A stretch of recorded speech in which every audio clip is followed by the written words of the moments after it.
Hi everyone and welcome to this GLF Live today. How can businesses support biodiversity? The goal is to learn from the good practices of some businesses and how can we take these learnings opportunities and apply it into other private companies as well. And for that, we are joined by Cadi Pink. She is the Global Sustainability Commercial Lead at Lush Cosmetics. And today, along with Cadi, we're going to deep dive into what businesses are doing, what are these good practices, how they are engaging with communities, with local projects, and how can we ensure that we mobilize resources for biodiversity and for nature. Patty, thank you for joining us. And let's jump right ahead, straight away into the questions. And first, I would like to start by asking you, why do you consider it's important for the private sector to engage in biodiversity and how Lush Cosmetics are doing this with communities? Thank you for having me, first of all. Yeah, it's a real honor to be here with you.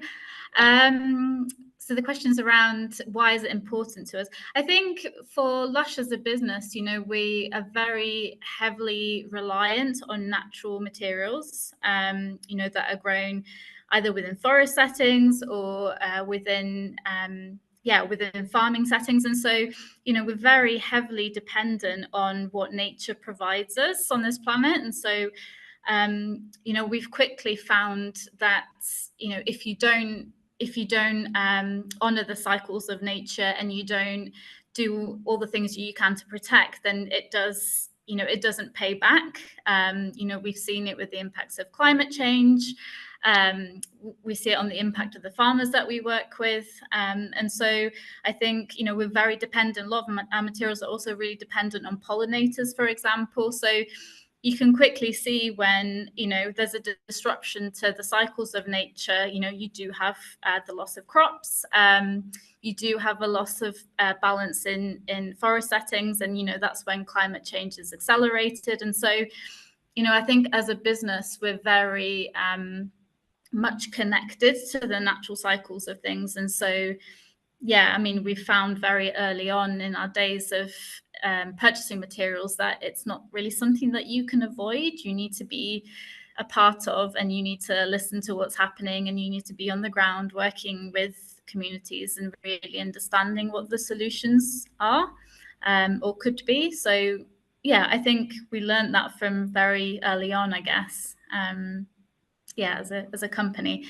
What are we doing? It's a big question. I think we've gone through quite the journey the last, I would say, 15 years of, really starting to experiment with this idea of what regenerative agriculture is. And we started, 15 years ago. It was very much ad hoc and it was very much experimental as well. So, we dabbled with, what does permaculture look like here, or what does it mean if we support this agroecology network here, and so, I think it started off really funding small grants to those sorts of movements, and trial and demonstration sites and things. And then we really looked at well, this is great. It's, it took us on a bit of an educational journey as a company, but then we also realized that you can't really do these things on the side anymore. We really need to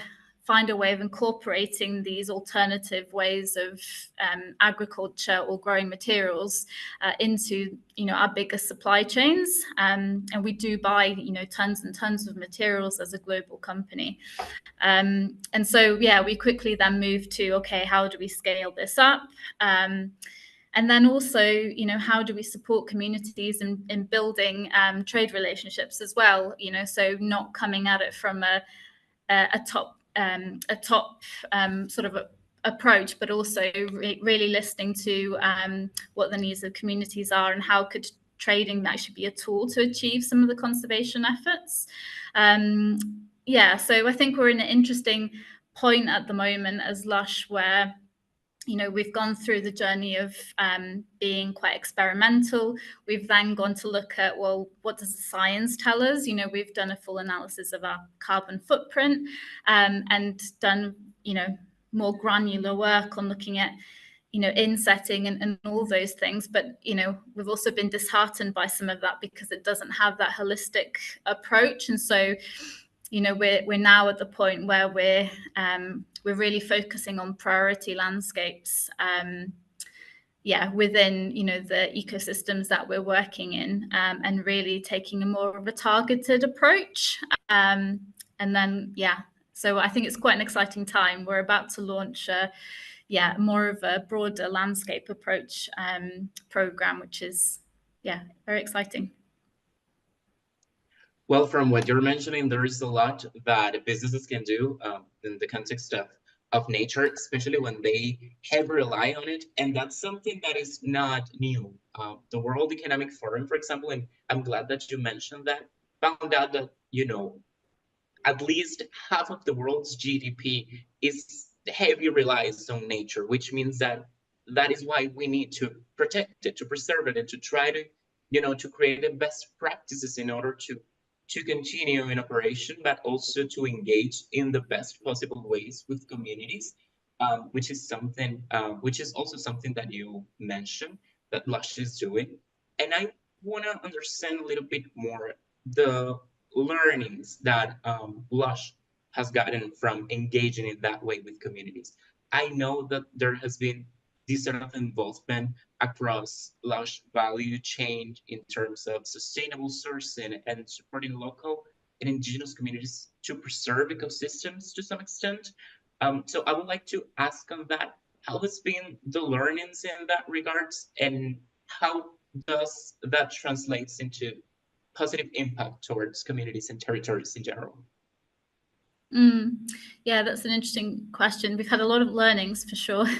I think a big learning for me personally has been around, there needs to be more of I think, innovation, more innovation around how we purchase materials. So, it's a very, procurement in general is a very corporate space. You have your suppliers, you have your backup suppliers. A lot of it is distribution based, with long supply chains. And so I think some of our biggest wins in the realm of, sustainability has been the innovation around how we do our purchasing practices and, some of the strategies around that. And I think, that's probably where there's a lot more learning still to be had. I think we've learned that partnering less with other corporates and trying to convince a lot of actors along the supply chain to, whether it's carbon reductions or whether to mitigate, climate risks, or it's not a strong strategy. And so I think we've learned that partnering with conservation charities or permaculture startups or, community self-help groups rather than corporates, and then after that developing, trade partnership relationships have been a lot more successful, because I think you've got your similar goals already set. There's no need for the convincing around, well, tilling is bad, the use of pesticides are bad. I think the goal is there, and then the trading is actually a tool to support it. And so I think we've learned that that's a much stronger strategy than the reverse. And I think, again, going back to, I think we've also learned that, it's much stronger taking a more holistic view when it comes to, setting your sustainability targets, or, deciding, what should be done within a certain landscape. I think, we have gone down the route of looking at the science and, carbon in the soil and, I think all those things. But I think at the end of the day, we have to know what pollinators are important within those landscapes, what natural patterns have changed in that ecosystem, what is the community's connection to that landscape and the natural cycles and their beliefs. I think, so, we are moving quickly, towards, the idea of carbon credits. and looking at things in monetary terms does help to get, money flowing sometimes. But I think, we're in an interesting time where we're seeing cracks in some of those methodologies when you're looking at something, purely from a carbon perspective or purely from a biodiversity perspective. I think we're quickly learning now that, you do need to be a bit more holistic in your thinking when it comes to, success of some of the projects that we've been. Cadi, that was interesting, especially when it comes to collective actions and to try to create more sustainable options for business operations, especially in this triple planetary crisis that we're living in right now. Biodiversity loss, climate change, and pollution in general. This is causing us, or is pushing us towards trying to be more creative in terms of sustainability. And one of the things that I'm looking at right now at Lush is that you have a strong policy um, about how this business can operate, even align with certain international regulations, such as the cities appendix. The cities appendix is basically this list of species that has some different levels or types of protection from overexploitation. So could you please explain to us how does pretty much Lush Cosmetics is working towards this sustainability in terms of protecting the species and making sure that are not overexploited? What are the learnings from it, and how you are ensuring that this is actually happening across the whole value chain?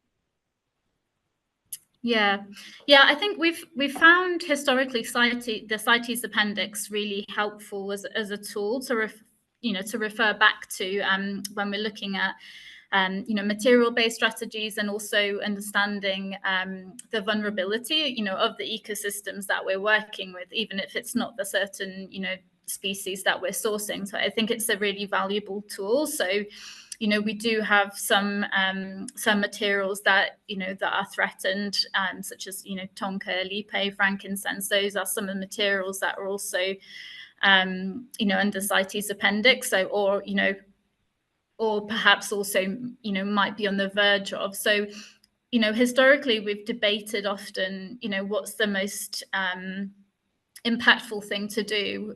Is it to stop sourcing materials once they're part of CITES appendix, depending on what appendix,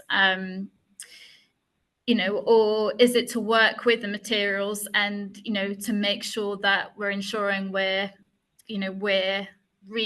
replenishing the stock of that material more than we're taking. So there's a lot of non-timber forest-based materials, for example, that are also source of income for a lot of as an alternative livelihoods to cutting down those specific trees. So rather than cutting Ilipe for timber, there's a lot of communities actually harvesting the that for the seeds and the nuts off those trees as an alternative income. And so we've rather taken the approach of if we're sourcing anything that's about to go on the CITES appendix list, or that is on there, then we're better off really understanding and putting funding to back those things up, to make sure that it's a regenerative project around that, so that there's always a replenishment. So whether that's funding a tree nursery or funding studies to what sustainable tapping for that species looks like, or to do forest surveys to for us to properly understand whether taking the seeds off the forest floor is going to prohibit the regeneration of that species. So I think we rather, knowing that they're actually they're also sometimes a tool to prevent deforestation within certain livelihoods, we don't want to be in the place where we're removing that. So I think we've taken really the approach of, if it's a CITES listed or near CITES listed material, let's make sure that we put the right things in place to make sure that we're regenerating those stocks. And so we do ask for as part of our buying policy, we also ask for if they've done forest management plans, and there's a list of things, but to really work through those and find solutions to those problems. Yeah. Thank you, Cadi, for that. Because definitely, what businesses are doing right now is we've been seeing that they are trying to align more and more to these international frameworks, to this conservation efforts, and even mobilizing resources to protect nature. You were mentioning, for example, these market-based solutions such as carbon markets, which are uh, popular for the private sector to continue its operations in a more sustainable way. And here are the global landscape sparrings. You were mentioning also about landscapes and preventing deforestation and all of this. Since we are here to connect, share, learn, and act, and hopefully to inspire more businesses for this case of success, I would like to know as well, what is the role of companies in funding conservation efforts through ethical purchasing? We talk a little bit about how you engage with communities, with permaculture initiatives, and with this sort of specific projects instead of trying to get like the industrial side of things. But I would like to deep dive a little bit more on that, and to understand the role in funding conservation efforts through these ethical purchasing. Mm. Yeah, we've actually had a lot of fun with this also in our time. I think I would say maybe we've got a bit of a unique approach. We have set up certain partnerships over the years with conservation groups that are very much grassroots, boots on the ground. Just from our own educational perspective as well, it's been really helpful to understand conservation needs, etc. But we've also done several public facing campaigns with them, through our retail stores and our digital platforms as well. To raise awareness around certain issues, but also to fundraise. So we've often done this in launching a product that's shaped like an orangutan. And then the money from purchases of that goes towards funding, conservation efforts within that certain landscape. So, and this is the type of thing we'd love to do more of as well. I think we've also, as I mentioned before, we've also strategically partnered with conservation groups and then worked the reverse way where we develop, trading opportunities with the conservation groups to help support the income of those conservation longer term. So we've partnered, some of our suppliers are BirdLife partners, so they're conservation groups. So we purchased salt from salt pans and olive groves that they're working to conserve, or orangutan conservation group in Sumatra we buy patchouli oil from. The money from that goes to continue to fund our operations in the Loisa ecosystem. We've partnered with a elephant conservation charity in Zambia as well. They're promoting beekeeping as an alternative to elephant poaching. So we're also buying honey from them to help support those initiatives. So I think we've also found buying and trading is actually a really powerful tool for conservation groups to continue their work, because it gives them that long-term, more sustainable income rather than depending on a lot of grants. That will always come and go, and there's a lot of work around them as well. So, I think it's been a really nice learning for us, and it's been probably one of our most successful things within our purchasing history as well, this constant looking for conservation groups and the partnering on certain materials as well. So Wonderful. What I'm hearing there is that basically you're understanding the region that you're working with, the community, the territory, and investing to some extent through instruments. In this case, is buying the products, the supplies that you need to create your final product.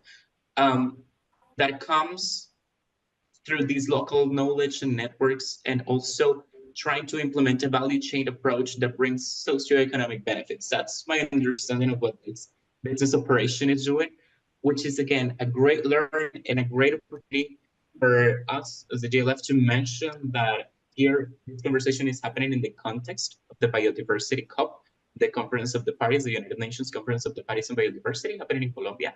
And here we're gonna be discussing how private investors, businesses in general, can mobilize resources in a direct or indirect way, mobilize up to $200 billion per year in order to protect and to preserve nature. So this conversation is pretty important for that. And I, because of that, Cadi, I would like to ask you and to learn more from your perspective on how businesses, how the private sector, how you see the private sector co-leading and cooperating with civil society, governments, and other stakeholders to mobilize resources, to protect nature, and to keep the operation in a more sustainable way because of the things that we discussed already. Yeah, I think that's also a tricky question, because I think first we need to almost reverse back and go back to, there's a lot of coalitions and collaborations that happen on industry level, corporate level, government policy level. But I think what's I'm finding personally missing is also really looking at what homegrown solutions are on the ground with communities that are most affected by climate change and biodiversity loss. I think there's still, I feel, a lot to learn from people. There's a lot of solutions there already that exist. I think it is, you're right, activating that, how do we release the funds to get those things moving. And there does, of course, I agree, need to be strong policy on, an industrial level as well, in terms of prevention for things like deforestation. But I think, I do feel like we do need to change the direction slightly in terms of really understanding from communities and learning from a lot of traditional land-based solutions as well that used to be there generations and generations ago. I think we see it in farmers in Mexico still. The techniques are already there on things like agroecology. So I think a lot of solutions are there, and I think we somehow need to close that gap between what's discussed at sort of these coalitions and government level versus what knowledge and solutions we have on the ground. And so, I find it a really tricky situation, in honesty. And I guess this is why the discussions at COP and the involvement of more Indigenous leaders and at COP is also a positive development over the years. But I think I think I'd love for governments to tap more into the knowledge that's already there on the ground. To take a look at the solutions that we already have that needs to be probably supported in a more meaningful way from all of us, from stakeholders, governments, private companies, all of us, in order to keep the solutions going and to ensure that sustainability truly meets the global goals at the end of the day. That is wonderful. It is wonderful also to learn once again how the private sector can join this path, how to walk. I know that you've been doing this with Lush Cosmetics for the last 13 years. So I think a lot of learnings has come with that on that journey of sustainability, especially in the context of the challenges that we are facing right now, the socioeconomic challenges that we're facing, the loss of biodiversity, and the efforts that we're trying to do in order to people and to territories to try to understand and to learn how to act, how to react, and how to improve their commitments and their solutions as well. So I think this conversation is pretty important because of that. Last, I would like to ask you, and with this, we will be wrapping up this wonderful interview, this wonderful conversation that we're having. I would like to understand how Lush and how the private sector in general can partner with local communities in a way that both needs are met. We've been talking about alliances and partnerships and all of that. But what I mean with this is that sometimes, when a business comes to a territory or to a community, usually is with a set of rules that can change or that can impact the community dynamics in general, or the local business dynamics as a whole. You were talking about the initiatives that you've been engaged in with permaculture and other projects as well. How does a business can ensure that they are increasing their sustainability efforts and at the same time not impacting negatively the dynamics of a community, setting a set of rules or things that could impact their own uh, worldview to some extent? Yeah, thank you for that. I think that's a really important question and nice one to end on as well. I think the most important thing that we've also learned is there isn't a cookie cutter approach that you can take from, for project to project, or, a sustainable target, doesn't work in one community and it might in another community. I think it's not to develop true partnerships and successful projects. I think your intention needs to be pure, and I think that's the most important thing. So, some families and communities we've worked with in the past, I think their beliefs and socioeconomic situation is completely different to another, and so I think I think that's really important to consider. And I think in this movement from conventional agriculture to more sustainable practices, solutions, I think one thing that we found is important is also sticking with them, through the long term. So, it can be a really uneasy transition to go through financially, and also, because it's sometimes different. Different to what traditionally has been done. And so, there can be changes to yields, there'll be pest and disease issues. And so I think this has also been on top of our minds, how do you really support transitions? Because it's not, it's not a quick, easy fix to some things. It's actually, being within that landscape, talking to communities, being in schools, being in community talks, and to really understand what some of the issues and beliefs and changes to that landscape have been over years. And so I think for us it's also, if we're wanting to enter into a certain supply chain and a trade relationship, our intention needs to be pure, and also we need to understand that even if we're asking people working with someone through a transition, then it needs to be something that's well thought out and long term, and not something that you can just walk away from. Because I think farming communities especially are really at the forefront of climate change, and we really need to be there to support the people that we work with. Wonderful, Cadi. Thank you for that. Thank you for that wonderful insight, because I want to take what you just mentioned there, that how can we really support transition and to be honest or transparent with our intentions and what we want to achieve. Definitely, the mention of sustainable landscapes are also essential and quite important to highlight in here, because these are essential for the future we want. We need sustainable landscapes for food, livelihoods, health, renewable materials, energy, biodiversity, business development, trade, climate regulation, and water, and even more. And this sustainable future that we want is one of the things that we're going to be discussing during this week at COP, and especially during the 7th Global Landscapes Investment Case Symposium called Rewarding Nature, which is going to be available for online global audiences and those in Cali, here in Cali, Colombia, especially COP16 attendees.